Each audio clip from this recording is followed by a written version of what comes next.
sommes très bien entourés cet après-midi avec trois personnalités de haut niveau que je vais tout de suite demander de me rejoindre sur cette estrade, en commençant par Christian de Boissieu, que vous connaissez tous, qui est président du Conseil d'analyse économique. Christian, voilà, au milieu. Alors, Christian de Boissieu, donc président du Conseil d'analyse économique auprès du Premier ministre, c'est ça? Pour encore un petit temps. Pour quelques semaines encore. Voilà. Donc, le Conseil d'analyse économique a été créé il y a une dizaine d'années. En 97. Voilà. 15 ans par Jospin. Voilà. Merci à Lionel Jospin d'avoir fait. Tu peux pas parler dans le micro. Merci. Voilà. Bonjour, mesdames, messieurs, d'abord. Le Conseil d'analyse économique a été créé en 1997. C'était pratiquement le premier texte pris par le gouvernement Jospin. Et c'est la première fois qu'on a créé ce cénacle d'économistes, d'économistes professionnels, dont le métier est d'être économiste. C'était un peu nouveau parce qu'on est un pays qui s'appelle la France, qui aime bien le droit, la science politique, la science administrative, mais qui a quelques difficultés avec l'économie, vous l'avez compris. Mais là, nous avons des actionnaires qui, justement, sont intéressés par ça et qui sont venus t'entendre justement en parler. Alors Thierry Mallet, vous êtes directeur général adjoint de Suez Environnement, vous êtes en charge de l'international. Vous arrivez tout juste de San Francisco, là, si j'ai bien compris.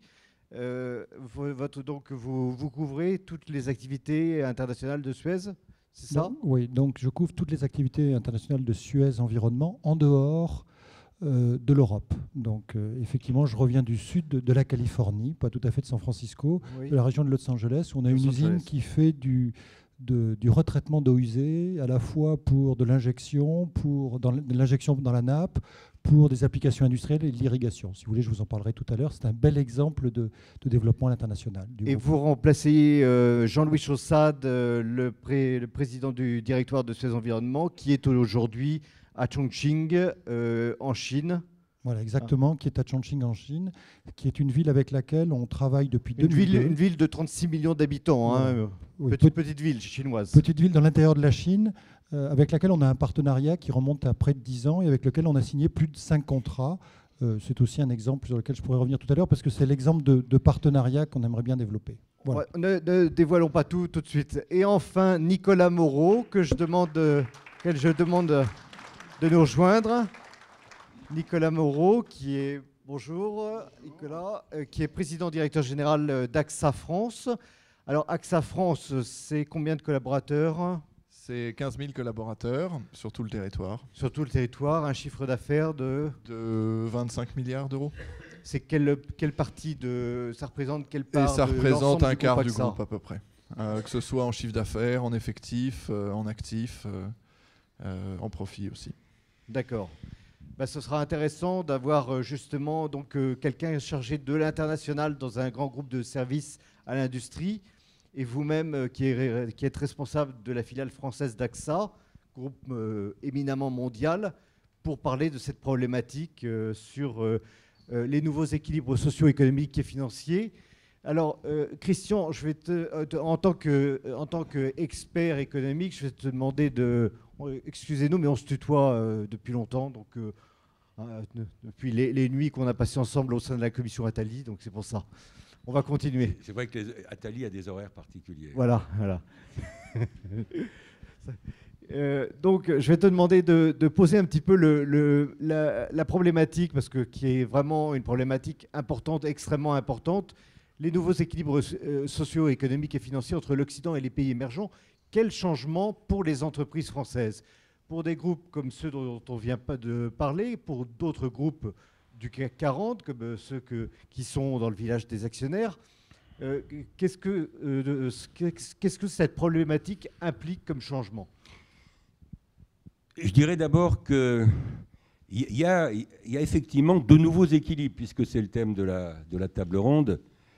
La Chine est devenue, par son PIB, la deuxième puissance mondiale. Depuis un an. Elle est passée devant le Japon. Alors ça dépend comment on compte l'Europe, mais enfin je veux dire, on est dans cette dynamique où les pays émergents, et les grands pays émergents, la Chine, l'Inde, le Brésil, l'Indonésie et quelques autres, représentent un pourcentage croissant de l'activité du PIB mondial, sont, et à mon avis, vont rester les moteurs de la croissance. Et ça, c'est très important pour les entreprises, parce que quand on est une entreprise ou quand on est investisseur sans être entrepreneur, il faut quand même essayer d'aller chercher la croissance là où elle est et là où elle sera. Et ça m'embête de dire ça, parce que moi, je suis français, je suis européen, je défends aussi les couleurs de notre pays. Mais il faut quand même aussi constater qu'aujourd'hui, l'Europe, et je dis l'Europe, hein, je ne parle pas de la France, je reviendrai sur la France si tu le veux, mais l'Europe est quand même le maillon faible de la croissance mondiale. La zone euro est en récession en 2012, moins quelque chose. L'année prochaine, la zone euro va avoir une croissance très faible. Les Américains, les États-Unis sont en difficulté, mais vont quand même plutôt mieux que nous, c'est-à-dire ont des croissances de à peu près 2% par an, alors que j'ai rappelé les chiffres sur l'Union européenne et sur la zone euro. Et puis les grands pays émergents, on parle de ralentissement de la Chine, mais voilà, oui. Il passe de 10 à 8. Il passe de 10 à 8. L'Inde a connu l'année dernière et cette année un ralentissement, mais enfin l'Inde va rester à 7. Et n'oublions pas, alors je ne sais pas si c'est le sujet d'aujourd'hui, mais on a tendance, quand on parle des pays émergents, à ne parler que de l'Asie, de l'Amérique latine. Moi, ce qui m'impressionne quand on se projette dans l'avenir, c'est qu'il ne faut pas oublier l'Afrique. L'Afrique, c'est le continent dont la population va doubler d'ici 2050. Ils vont passer de 1 à 2 milliards d'habitants, alors que le monde va passer de 6 à 9. Donc vous voyez qu'en proportion relative, la population africaine va croître. Deuxièmement, ce qui me frappe quand je regarde l'Afrique et l'Afrique subsaharienne, les taux de croissance sont restés de 5% par an malgré la crise mondiale. Alors certes, ils ont leurs problèmes, et tout le monde a ses problèmes, mais voilà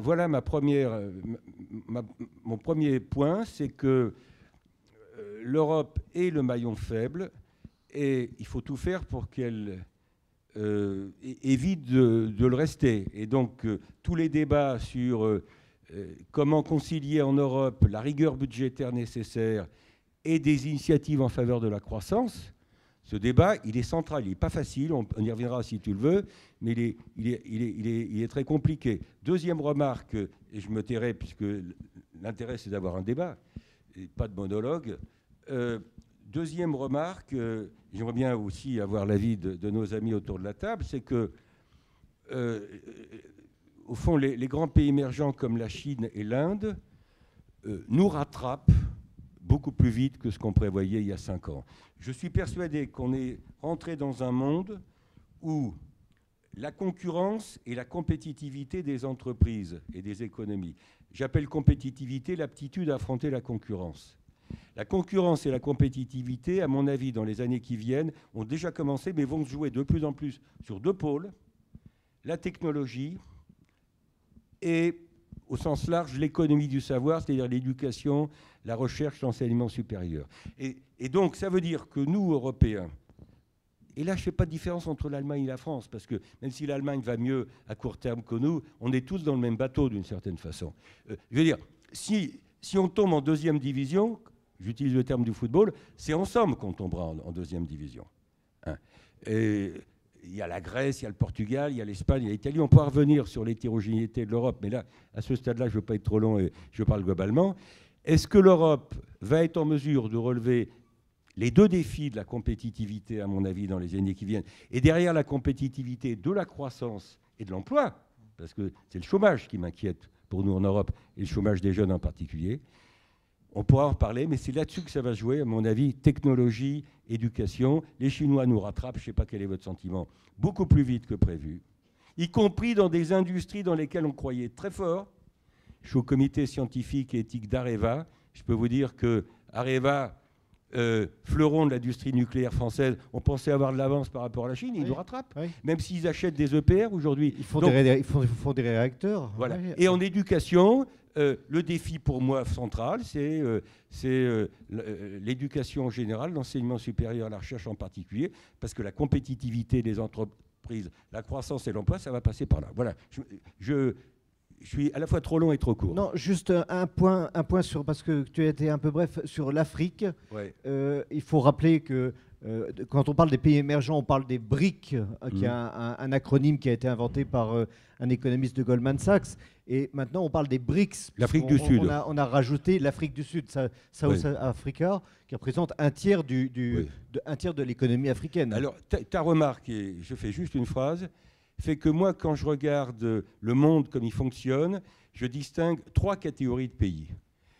Les pays les plus avancés, et nous sommes encore là-dedans, les pays émergents, alors la Chine, l'Inde, le Brésil, l'Afrique du Sud, les grands pays émergents, les principaux, se trouvent autour de la table du G20, donc ils sont associés aux réponses apportées à la crise mondiale depuis 2008. Et puis, 3e catégorie, il y a les pays en développement, qualifiés ainsi par leur niveau de vie qui est bas, et qui souvent ont du mal à émerger. Les pays en développement qui n'émergent pas. Et l'Afrique subsaharienne dont je parlais, je pense aux pays d'Afrique de la zone franc, par exemple, aux pays de la zone franc, mais ça peut être aussi pour les pays anglophones, sont des pays qui n'émergent pas, sont des pays en développement, mais qui ont un potentiel assez fort, à condition de régler des problèmes de corruption, de gouvernance, enfin tout ce que tu connais. D'accord. Alors, Thierry Mallet, vous connaissez ces problématiques internationales mieux que quiconque, puisque vous passez votre vie dans les avions. Comment est-ce que vous rebondissez un petit peu sur les propos que vient de tenir Christian de Boissieu, justement, sur cette dichotomie entre une Europe qui se cherche beaucoup et des pays émergents où la croissance, même si elle ralentit, entre guillemets, est toujours très forte? Donc, un petit mot donc, sur Suez Environnement. Suez Environnement, on a toujours eu la volonté d'avoir une approche assez équilibrée entre nos différents métiers, entre l'eau et les déchets, et entre nos positions géographiques, c'est-à-dire entre la France, l'Europe et l'international. Alors aujourd'hui, on est à peu près un tiers en France, un tiers sur le reste de l'Europe et un tiers sur l'international. Il est vrai aujourd'hui que la croissance, elle porte plutôt sur l'international, parce qu'effectivement, on se retrouve avec des différentiels de croissance importants entre l'Europe et l'international. Ça ne veut pas dire qu'aujourd'hui, on n'arrête pas de croître en Europe. En Europe, il y a encore besoin de croître. Et je pense que quand on parle de technologie, il est important que l'Europe reste encore un endroit où on développe nos technologies. Si on ne continue pas à être actif sur les marchés européens, sur nos propres marchés, on aura du mal à l'être à l'international. Et donc, il y a une volonté très forte avec nos grands clients européens, que ce soit en France, en Europe, de mettre au point de nouvelles technologies que nous serons amenés après à exporter dans le reste du monde. D'ailleurs, un monde qui devient plutôt polycentrique et pas forcément centré uniquement sur les grandes économies. Si je regarde la Chine, qui est un exemple qu'on évoquait tout à l'heure, la Chine est effectivement pour nous un pays important. Ça fait 25 ans qu'on est installé en Chine. On a démarré à Macao il y a 25 ans avec à la fois la distribution d'eau, la distribution d'électricité. Depuis, on est rentré en Chine et aujourd'hui en Chine, on dessert 14 millions d'habitants, c'est-à-dire à peu près l'équivalent du nombre d'habitants que nous avons en France ou le nombre d'habitants que nous avons en Espagne, avec Aguas de Barcelona. C'est-à-dire que c'est une partie importante de notre activité. Le modèle chinois est un modèle très différent puisque c'est un modèle où on est parti en partenariat. C'est-à-dire qu'on est parti avec des entreprises chinoises dès le début qui n'étaient pas forcément les entreprises qui faisaient nos métiers d'ailleurs. Et c'est le choix qui a été fait pour pouvoir s'implanter en Chine. Et d'ailleurs, on a le même partenaire depuis 25 ans. Et un partenaire qui n'est pas dans le même secteur que vous. Non, c'est New World. C'est un partenaire qui est basé à Hong Kong. C'est un financier en fait. C'est plutôt une société financière qui est présente dans des activités immobilières, qui était très présent sur la partie sud de la Chine, donc Hong Kong et Macao. Et on a démarré avec eux et c'est resté notre partenaire. Je pense que d'ailleurs, le fait d'avoir un partenaire comme New World dans notre développement est un élément important. D'abord d'être chinois au début et deuxièmement de sécurisation dans le long terme, parce que s'il y a des crises politiques, on n'est pas tout seul à affronter des clients. On sera avec des partenaires chinois et je pense que c'est important parce qu'on n'est jamais à l'abri d'une crise politique dans un pays comme la Chine. Nicolas Moreau, alors vous êtes un peu le vis-à-vis, ou plutôt le contraire de Thierry Mallet, puisque vous vous occupez essentiellement du marché domestique de la France. Comment est-ce que cette problématique est vécue par une société purement française comme AXA France? Vous avez des équipes, des collaborateurs, plusieurs milliers, vous l'avez dit tout à l'heure, qui voient le groupe AXA se développer partout dans le monde. Et eux, ils subissent ce climat, cette morosité française. Comment est-ce que c'est vécu? Je pense qu'il y a plusieurs éléments. D'abord, les pays développés, aujourd'hui, fournissent la plus grande partie des profits du groupe. Je pense que si on regarde en termes de pôle de profit ou pôle d'activité, en termes d'assurance ou services financiers, les pays développés font encore 90% des volumes. La croissance, elle vient des pays... Il y a beaucoup de croissance dans les pays émergents, mais à partir d'une base très faible. Donc pour nous, notre stratégie, c'est essentiel que les pays matures, dont la France, continuent à produire des profits, à se développer, à générer leur croissance, parce que 1% de croissance en France, ça vaut beaucoup, beaucoup plus cher que 1% de croissance dans les pays émergents aujourd'hui. Donc là, il y a un aspect qui est absolument essentiel, c'est nous, il faut qu'on continue à se réinventer, il y a des nouveaux métiers qui arrivent, la matière assurable, elle augmente toujours en France, et donc il faut continuer à être inventif, inventer de nouveaux services, de nouveaux produits, et donc se développer. La dépendance, c'est quelque chose qui est essentiel et on se développe beaucoup sur la dépendance. C'est un marché qui n'existait pas il y a quelques années. Les services à la personne, toute l'assurance santé, c'est aussi quelque chose qui se développe beaucoup, sur lequel on investit, on travaille. Donc ça, c'est des aspects importants, c'est qu'il faut qu'on garantisse et qu'on continue à garantir la croissance de nos profits en France et continuer à investir en France. Maintenant, on a aussi un rôle de tutelle par rapport à nos collègues qui se développent dans les pays émergents. En fait, AXA, Claude Bébéar voulait absolument se développer principalement sur les pays développés parce qu'il considérait que c'était là qu'il y avait les plus gros pôles de profit, d'une part, et d'autre part, parce que pour se développer dans l'assurance, on a besoin d'un cadre juridique extrêmement strict. Par exemple, quand on fait de l'assurance décès, on a besoin d'être certain que la personne est bien morte. En Russie, c'est pas évident. Il y a des gens qui meurent, pourtant on touche la prime, ils ne sont pas vraiment morts. Quand il y a un accident de voiture, il faut s'assurer que la justice, que la police va bien faire son travail et que la partie adverse ne va pas les acheter. Ou qu'on n'aura pas des schémas mafieux qui feront que la police sera achetée et qu'on aura une série d'accidents qui seront en notre défaveur. Le cas que l'on a au Mexique aujourd'hui. Donc au Mexique, quand il y a un accident, on arrive le plus vite possible au lieu de l'accident pour vérifier que le policier n'est pas acheté et qu'on n'a pas un problème on a un contrôle de la sinistralité. Donc il y a 20 ans, quand Claude Bébéar a créé le groupe, il voulait vraiment se dire c'est le Japon, les États-Unis et l'Europe, parce que les pays émergents, il n'y a pas de cadre juridique propre, sérieux, solide, et donc on ne peut pas faire d'assurance sérieusement parlant. Bon. Maintenant, c'est quand même des économies qui croissent énormément et on ne peut pas se permettre d'en être absente. Et donc, il faut le faire avec des précautions.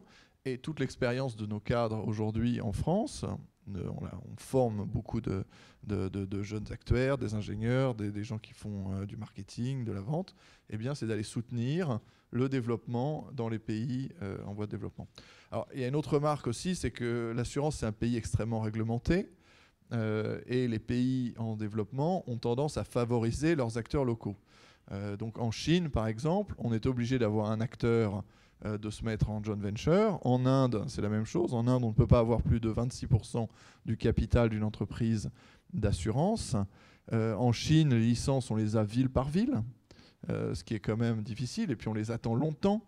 Alors que les acteurs domestiques, eux, se développent à une vitesse fantastique. Donc on a un biais de concurrence par rapport à la concurrence locale qui est importante. On est obligé de travailler avec des associés. Et quand on ne l'est pas, on est obligé de facto. Donc on est très présent en Russie avec un partenaire russe. C'est notre choix d'y aller avec un partenaire russe. Il est hors de question qu'on y aille tout seul. On perdrait de l'argent. On serait mis dans une situation difficile. On a aussi des phénomènes d'expropriation en Chine ou en Inde qui ne sont pas forcés, mais presque. Par exemple, des changements de loi qui font que là où on faisait des profits avant, on n'en fait plus. Donc on peut être certain de la fiabilité de ce partenaire en Russie ? Oui, alors c'est des anciens du KGB, donc ils nous ont dit, mais vous savez, nous c'est notre ENA à nous, vous inquiétez pas. Mais donc c'est des éléments qui sont importants à prendre en compte quand on veut se développer dans les services financiers, dans les pays en voie de développement. Christian, tu voulais rebondir déjà sur ce qui vient d'être dit. Je trouve que c'est sympa d'avoir un débat. Moi, je suis d'accord avec ce que vous avez dit l'un et l'autre. Je voudrais faire 2 ou 3 remarques rapides. je parle aussi en tant que régulateur, parce que je ne suis pas qu'économiste, il se trouve que je suis au collège de l'AMF, l'autorité des marchés financiers, depuis 1 an, après avoir été pendant 15 ans régulateur bancaire en France. Nicolas, je suis d'accord avec, toi aussi, je suis d'accord avec ce que tu dis, mais je veux dire, bien sûr qu'il y a tout le débat sur l'état de droit, la corruption, la confiance, la transparence. Deuxième remarque par rapport à ce qu'a dit Thierry, moi je ne baisse pas les bras. Et quand je dis l'Europe aujourd'hui me paraît le maillon faible, mon propos c'est de dire prenons les mesures maintenant qui auront une portée sur le moyen long terme pour faire en sorte, comme je l'ai dit, que nous restions dans le peloton de tête. Le débat, j'ai ouvert le débat technologique tout à l'heure ou d'éducation. Les Chinois, les Indiens nous rattrapent. La Chine forme, j'allais dire, des millions ou des centaines de milliers d'ingénieurs qui sont tous les ans, oui. Qui sont bons, excusez-moi de le dire, qui sont généralement assez modestes, extrêmement travailleurs et qui coûtent moins cher que nos ingénieurs. Bon, technologie, j'en ai parlé tout à l'heure. Je considère que un pays comme la Chine ou un pays comme l'Inde ou d'autres sont pratiquement arrivés à ce qu'on appelle la frontière technologique, c'est-à-dire qu'ils sont presque aussi bons que nous. En matière automobile, la Chine arrivera assez vite à la frontière technologique. Aujourd'hui, ils développent leurs voitures chinoises qui sont plutôt moins bonnes que les nôtres, mais comme les Coréens, ils vont nous rattraper, ils vont être sur la frontière technologique. Donc, le débat pour nous en Europe, c'est surtout pas, cher Thierry, de baisser les bras et d'abandonner le marché européen. C'est d'essayer, si c'est possible, de garder une longueur d'avance par rapport à des gens qui nous rattrapent. Bon, et donc c'est tout le défi sur ce qu'on a essayé de faire en France, qu'on essaye de faire en matière d'enseignement supérieur et de recherche. J'ai été membre, tu vas dire que je suis de toutes les commissions, j'ai été membre de la commission Juppé-Rocard sur le grand emprunt. Sur les 35 milliards d'euros mis sur la table au titre du grand emprunt, 22 milliards vont vers l'enseignement supérieur à la recherche. La réforme la plus importante peut-être du mandat Sarkozy, c'est celle dont on parle le moins. C'est la réforme de l'enseignement supérieur à la recherche. Parce qu'il y a eu des mesures, à mon avis, qui sont, je crois, je l'espère, irréversibles, en matière d'autonomie des universités, en matière de regroupement, en matière de passerelle entre les grandes écoles et les universités. Moi, je vis ça en tant que prof d'université, puisque c'est mon métier de base, si je puis dire, à Paris 1, Panthéon-Sorbonne. Et ça, je veux dire, c'est pas à court terme que ça va avoir des incidences sur la croissance. Si on s'intéresse à la croissance française des 6 prochains mois, ce n'est pas le grand emprunt ou les mesures d'accompagnement consécutives qui vont modifier les choses. Mais ce qui compte pour nous en Europe, c'est de ne pas rester abonné à une croissance trop lente. Parce que même si tu as dit 1%, c'est énorme, très franchement, 1%, ça ne suffit pas à régler les problèmes du chômage. Je voulais traduire 1% en aspect monétaire. Non, mais j'ai compris. Ce qui, pour le groupe, est important. En masse, tu as raison. Ouais. Mais pour commencer... en dynamique, c'est pas du tout... D'ailleurs, on croit plus que ça, heureusement. Et pour commencer en France à stabiliser le chômage, je ne dis pas le faire baisser, à stabiliser, il faut qu'on ait au moins une croissance en rythme annuel de 1,5%. Si on a 0,2 cette année et 0,5 l'année prochaine, ce qui est dans l'ordre des... Cette année, 0,2 c'est fait, et 0,5 c'est dans l'ordre des possibles ou des probables. Enfin, officiellement, c'est 0,8 pour l'instant. Oui. Enfin, c'est officieux. C'est officieux parce que le gouvernement n'a pas encore revu officiellement sa prévision, mais ça va être du 0,8 l'année prochaine. Mais même avec 0,8, je pense que ça va être compliqué pour le président de la République de tenir l'engagement public qu'il a pris. C'est la courbe du chômage, ça c'est sûr. C'est tout. C'est ça, pour moi, c'est ça le problème. Je voudrais juste rebondir sur l'idée de la technologie, sur l'idée de garder le leadership. Je voudrais juste expliquer un petit peu comment on réagit sur ces sujets-là, qui sont des sujets importants, puisque nous sommes en particulier dans la partie construction avec Degré Monde des sociétés de technologie. Alors, on est aussi des sociétés qui passent des contrats de long terme. Et ce que je peux dire aujourd'hui, c'est que notre présence à l'international, c'est l'occasion de nous enrichir aussi en termes de technologie, parce qu'il y a un véritable effet de levier à travailler en Chine et en Inde, où il y a de la croissance, où il y a des idées nouvelles qui arrivent. On est dans un monde qui est devenu polycentrique, c'est-à-dire qu'on a des compétences en Chine, il y a des compétences en Inde, il y a des compétences en Amérique du Nord, il y a des compétences effectivement au Chili, en Espagne. Et le but d'ailleurs de notre organisation aujourd'hui, c'est de tirer le mieux de ces compétences partout dans le monde. Et bien entendu, le centre, il est en France. C'est de là qu'on va piloter ces compétences, mais c'est de repérer les meilleures pratiques et de les diffuser. Je voudrais donner quelques exemples. 2 types d'exemples. Aujourd'hui, on a trouvé par exemple une technologie d'incinération des boues de stations d'épuration aux États-Unis, qu'on a racheté il y a quelques années. et qui a fait de nous d'ailleurs le leader sur le marché américain. Aujourd'hui, cette technologie, on l'a ramenée en France, où on a pris une position de leader. On est en train de l'introduire en Chine, on est en train de l'introduire en Inde. Donc c'est notre capacité à trouver quelque chose dans un territoire et après de le diffuser ailleurs sur les autres territoires. Ça, c'est une première idée. La deuxième idée, ça peut être des inventions contractuelles, des idées contractuelles. On a par exemple signé un contrat l'an dernier à Adélaïde, en Australie, qui est un contrat un peu original, qui est un contrat d'alliance, où on est en partenariat avec la ville, on crée une structure commune avec la ville et on partage, on va exploiter le système d'eau d'Adélaïde pendant 10 ans, c'est à peu près 1 million d'habitants, et on partage les risques et les profits. Dans un système complètement transparent, d'ailleurs c'est assez original parce que le choix du candidat, c'est fait par le choix de la psychologie des gens qui allaient avoir dans l'équipe. Pendant 6 mois, il y a eu des interviews avec le client. Les concurrents étaient interviewés par le client. Ils ont choisi ceux qui considéraient les plus compatibles pour travailler avec eux sur le long terme, ceux qui avaient le meilleur savoir-faire pour justement faire un partenariat de longue durée. Donc il y a eu même des tests psychologiques qui ont été faits de part et d'autre, du côté client et du côté de Suez Environnement. Et ce modèle, c'est un modèle qu'on a trouvé en Australie, qu'on a trouvé intéressant. On est en train de le rapatrier en France. Par exemple, les derniers contrats qu'on a signés, on a discuté, on a négocié avec les villes d'Orléans et les villes de Dijon des extensions de contrats. Et on a introduit dans nos extensions de contrats ce nouveau système de partage de profits, de partage de risques ensemble. Et les villes étaient intéressées puisqu'elles ont ce souci de transparence, de compréhension. Et donc, c'est des idées qu'on a trouvées à l'autre bout du monde et qu'on réinvestit.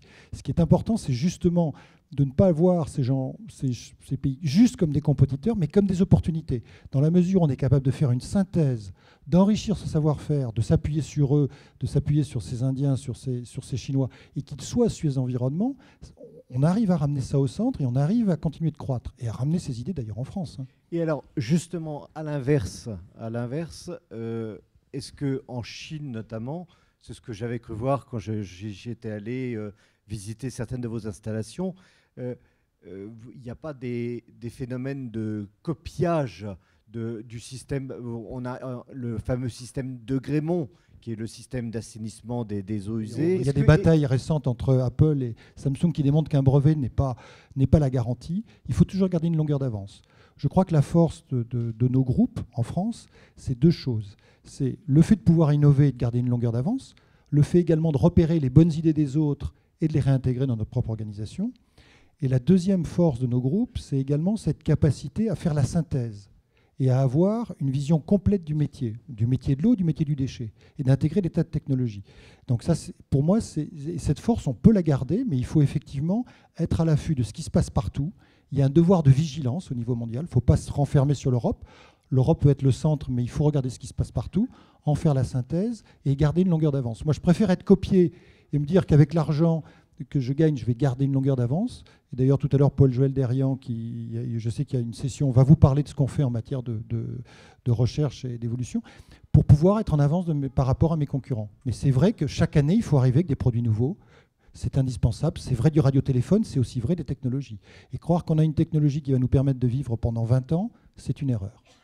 Nicolas Moreau, quels sont les pays émergents où actuellement vous connaissez la croissance la plus forte et où AXA met l'accent surtout, essentiellement? Alors, le pays sur lequel on a, les 3 pays sur lesquels on a la plus grosse réussite sont la Turquie, le Mexique et l'Indonésie.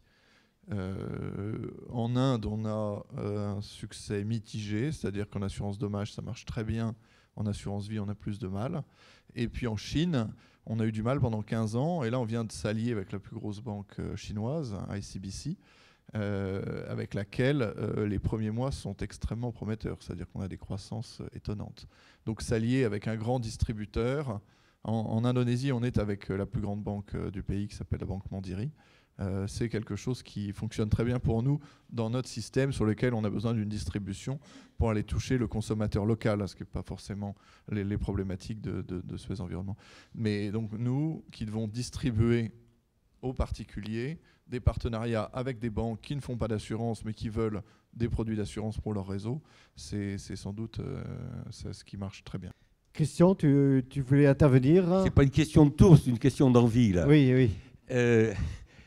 Non, parce que à travers notre discussion, on a quand même, quand on se projette dans l'avenir, des questions qui sont sous-jacentes. Est-ce que la mondialisation va continuer? Ma réponse est oui. Je trouve que je constate, c'est pas que je trouve, je constate qu'on a résisté à la montée du protectionnisme malgré la crise. Et le G20, qui n'a pas délivré tout ce qu'il nous avait annoncé, a au moins servi à ce que les pays les plus avancés, les pays émergents, un certain nombre d'entre eux se retrouvent autour de la table. Et je pense que ça a contribué à limiter la tentation protectionniste. Donc si on a évité, d'une certaine façon, face à cette crise mondiale très grave, si on a évité pour l'instant de retomber dans le scénario des années 1930, c'est en partie grâce, disons, à la résistance face à la tentation protectionniste. Deuxième remarque, par rapport au thème de la concurrence et de la compétitivité, on évoque à la fois, vous évoquez, j'évoque au fond le couple conflit-coopération. Il y a les deux aspects dans les relations entre les entreprises, entre les pays, etc. Je voudrais évoquer un point qu'on n'a pas évoqué, mais moi qui me turlupine un peu, c'est la question des taux de change. Bon, je peux dire un mot là-dessus parce que le ministre brésilien des Finances, M. Manteiga... Oui, c'est un grand débat actuellement au Brésil. Ouais, et ça revient. C'est-à-dire qu'il y a 2 ans et demi, il avait utilisé l'expression « la guerre des monnaies ». La guerre des monnaies, ce n'est pas moi qui l'ai utilisé, c'est lui. Il l'a réutilisé en disant que le réal brésilien était trop élevé. Et au fond... Et on a vu la présidente du Brésil, Mme Dilma Rousseff, aller voir M. Obama là-dessus. Voilà. Je pense, alors pour essayer d'être bref sur un long sujet, premièrement, je pense que les Américains jouent le jeu de la baisse du dollar.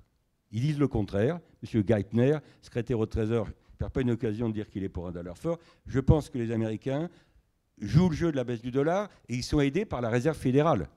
Maintenir ces taux à zéro et faire le QE free, faire une politique massive d'injection de liquidités, même si la BCE a été également très souple. Donc on est dans ce scénario-là. Les Chinois ont réévalué leur devise de 20 ou 30% depuis quelques années, mais je pense que le chemin qu'ils ont fait n'est pas encore à la hauteur. Et qu'un des débats géopolitiques avec des conséquences économiques très directes, c'est comment pousser la Chine à faire ce qu'elle ne veut pas faire spontanément. En matière de taux de change, il faut lui donner quelque chose en échange. Pour l'instant, on n'a pas réussi à trouver quoi lui donner en échange pour qu'ils aillent un peu plus loin dans la réévaluation de leur devise. Je suis assez d'accord avec tout ce que tu viens de dire. À quelques réserves près, je me demande juste si, en fait, les Américains, la seule chose qui les intéresse, c'est de sauver leur marché immobilier domestique. Et pour faire ça, ils ont besoin de taux d'intérêt extrêmement bas. Les Américains sont assez égoïstes, en fait. Et ils sont en période d'élection. La seule chose qui les intéresse, c'est leur politique intérieure. Et leur politique intérieure, aujourd'hui, leur problème, c'est que les gens payent leur mortgage, payent leur emprunt, leur habitation, pour pouvoir rester chez eux et pas se faire exclure. Et la manière de faire ça, c'est des emprunts à taux variables, c'est de maintenir les taux le plus bas possible. Et forcément, ça a un effet secondaire qui est que, comme on ne rémunère pas le dollar, eh bien, les gens n'achètent pas de dollars et donc le dollar baisse. Mais plutôt que d'une vision, parce que je sais que pendant la crise, il y a beaucoup de gens qui ont dit c'est un complot.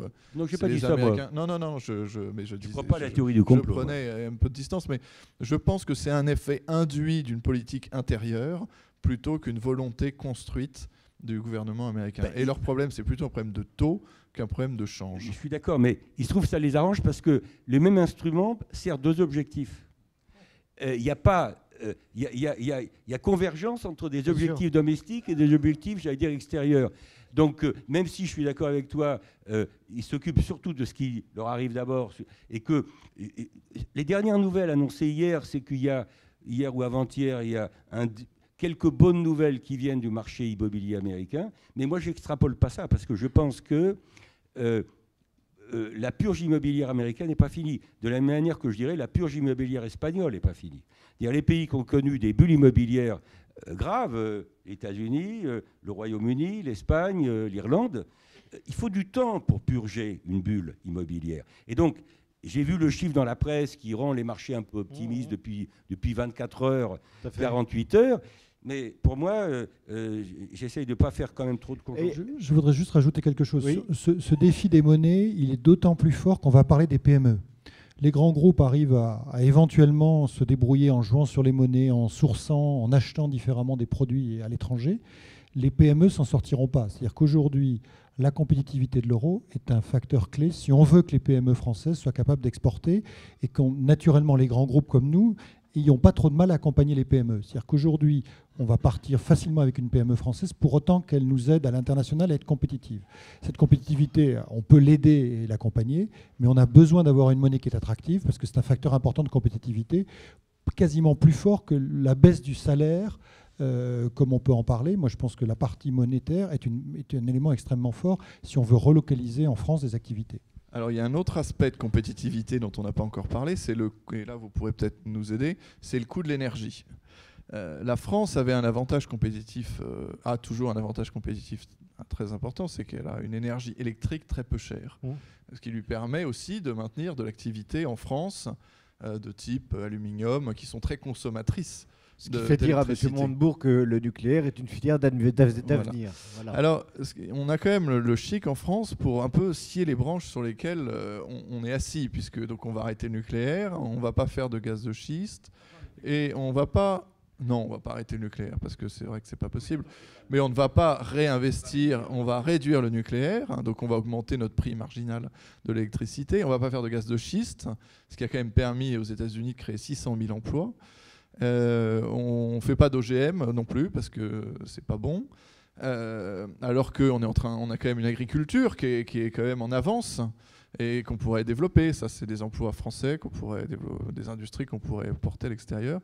Donc on a quand même, avec le principe de précaution qui a été mis en place dans la Constitution, réussi à se freiner tout progrès technologique dans le futur.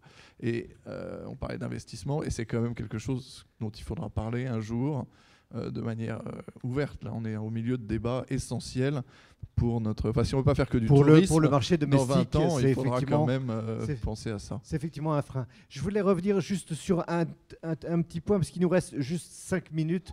Et il y a un point qui est essentiel, à mon sens, et dont on n'a pas parlé, c'est dans le titre du thème de la conférence, c'est tout ce qui est équilibre social. Vous avez à gérer des différences à l'intérieur de vos groupes, des différences maintenant sociales extrêmement fortes entre des employés qui sont en France, des employés qui sont en Indonésie, en Chine, en Inde, etc. Et par exemple, je pense à AXA, parce que je crois que vous procédez actuellement à une augmentation de capital réservée aux salariés. Ouais. Et beaucoup de groupes français, Lafarge aussi en est un, je ne sais pas si c'est le cas pour Suez Environnement, vous associez l'ensemble de vos salariés dans le monde au capital. Est-ce que c'est justement un des moyens pour comment dire, instaurer cet équilibre social, ou bien il y en a d'autres? Votre sentiment là-dessus? Ouais, je pense que c'est un ciment extrêmement important, parce que donc on distribue 50 actions AXA à l'ensemble des salariés du groupe. Ces 50 actions n'ont pas la même valeur pour un Français, un Américain ou un Indien, bien sûr. Parce que le pouvoir d'achat est très différent. Néanmoins, on peut penser que ça crée un attachement fort à la marque. Et donc ça, c'est quelque chose d'important. Donc on ne fait pas le RAID comme Suez Environnement, c'est peut-être quelque chose qu'il faudra qu'on fasse. Mais en tous les cas, les opérations d'augmentation de capital réservé, c'est quelque chose d'important pour nous. On le fait depuis longtemps. Et on n'est pas une société nationalisée, mais on a quand même 7 ou 8% de nos salariés qui sont actionnaires. Et par exemple, je prends un exemple en Chine, dans les pays asiatiques, dans les dragons asiatiques, les gens participent de manière importante à ces augmentations de capital? Alors, je n'ai pas la répartition du capital par zone, j'en suis désolé. Mais en tous les cas, c'est ouvert à tout le monde. Donc, moi, quand j'étais en Angleterre, mes salariés participaient comme l'ensemble des salariés du groupe AXA en France. D'accord. Pour Suez Environnement, oui. Chez Suez Environnement, qui est une société plus jeune, puisque nous sommes en bourse depuis 2008. Oui, donc aujourd'hui, on a fait l'an dernier une première opération justement d'augmentation de capital réservé aux salariés avec une opération sharing qui a été souscrite et même sursouscrite par les employés dans le monde entier. Et d'ailleurs, les meilleurs résultats n'étaient pas forcément en France. On a eu de très bonnes souscriptions à l'international, avec l'enjeu parce que les Français ne prennent pas de risques sur la valeur monétaire, puisqu'éventuellement il y a une protection, mais à l'international, il y a un vrai enjeu monétaire, puisqu'ils vont investir dans une monnaie qui est par exemple le dollar, et ils vont se retrouver avec des euros, donc éventuellement ils prennent un risque, pas forcément si l'euro est très fort. Mais on a une remarquable souscription de la part des employés, ce qui fait que déjà au bout de cette première opération, il y a 2,8% du capital qui est détenu par les employés. Il est temps de conclure et le mot de la fin, Christian, c'est à toi qu'il revient. Donc je vais te demander de faire la synthèse de ce que nous venons d'entendre en 2 minutes. Tu as 2 minutes parce qu'ensuite il y a des ateliers thématiques qui débutent.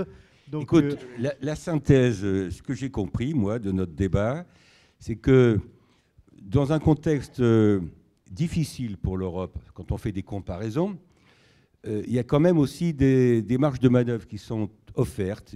Donc il faut pas, si je puis dire, aller se coucher, il faut relever les manches. Je crois qu'il y a eu un accord pour dire que les sujets que j'avais évoqués, technologie, éducation et d'autres qu'évoquait Nicolas, sont les sujets importants. Bien sûr, on n'a pas beaucoup parlé des politiques économiques, sauf à travers les politiques monétaires et leur incidence sur le taux de change. Mais moi, je retiens de tout ça que dans ce contexte difficile, ce qui compte pour nous, si on veut relever ce que je crois est vraiment le défi européen, le risque, ce n'est pas l'inflation. Je dis ça devant vous, être actionnaire. Il n'y a pas de risque d'inflation en Europe, ni aux États-Unis. L'inflation, elle est plutôt dans certains pays émergents. Le problème pour nous, aujourd'hui et des prochaines années, c'est d'essayer de mordre sur le chômage, et le chômage des jeunes en particulier. En Suède, pays qui va bien, tant mieux pour lui, qui a 3 ou 4% de croissance, le chômage des jeunes est quand même de 23%. C'est pratiquement le chiffre français. En Espagne, tu le sais bien, le chômage des jeunes est de 54%. Et ils prennent leur bagage pour traverser l'Atlantique et aller en Amérique latine. Donc, moi je dis, il me semble qu'on a évoqué des pistes et donné un peu d'espoir, pas irréaliste, pour dire on peut s'en sortir, on peut rester en première division, ça sera forcément long, mais il faut se battre sur les vrais sujets. Et je répète le débat, ce n'est pas la croissance de l'Europe ou de la France des 6 prochains mois, c'est la croissance de l'Europe et de la France des 6 ou 10 prochaines années. Merci beaucoup à tous. Je crois qu'on peut vous applaudir très chaleureusement. Et vous inviter à aller participer aux ateliers thématiques qui commencent dans quelques minutes, notamment organisés par Suez Environnement et la F2, ici les clubs d'investissement.